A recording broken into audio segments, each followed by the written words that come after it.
অপূর্ব বোরখা থেকে আবারও চলে আসলাম গর্জিয়াস। অনেক আপুরা বলছে ঈদে কিছু গর্জিয়াস কোটি বোরখা এমব্রয়ডারি কাজের মধ্যে নিব, সেই বোরখাটা চলে আসছে আলহামদুলিল্লাহ। সামনে পিছনে কাজ, বোরখাটা দেখেন কত সুন্দর, সুবহানাল্লাহ। পিছনেও কাজ আছে ভাই, সামনের দিকেও কাজ আছে, এবং কোটি পাটি বোরখা দেখেন, কোটি ইনশাআল্লাহ সব দিকে বোরখাটা অনেক সুন্দর, হাতেও কাজটা সুন্দর। যে আপুরা একটু গর্জিয়াস কাজের মধ্যে চায় তাদের জন্য খুবই সুন্দর বোরখা।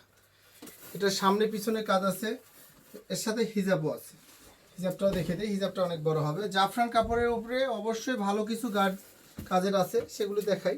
কালার হবে তিনটা, ভিত্তি কালার, প্রত্যেকটা কালারই অনেক সুন্দর। ইনশাল্লাহ কালারগুলো দেখেন, অনেক সুন্দর সুন্দর কালার। সবগুলো কালার অ্যাভেলেবল সাইজ আছে 52, 54, 56, 3 সাইজেরই বোরকা হয় আমাদের কাছে। অবশ্যই সবগুলো কালার আপনারা স্টক আছে, আশা করি এসে নিয়ে যাবেন। ঈদ কালেকশন, ঈদে কি কি আসছে সবই আস্তে আস্তে ভিডিও আপনারা পাবেন। নতুন নতুন বোরখা কি কি পাচ্ছেন দেখে নেবেন। ভালো কিছু মানেই অপূর্ব বোরখা, অপূর্ব বোরখা মানেই ধামাকা। আসসালামু আলাইকুম।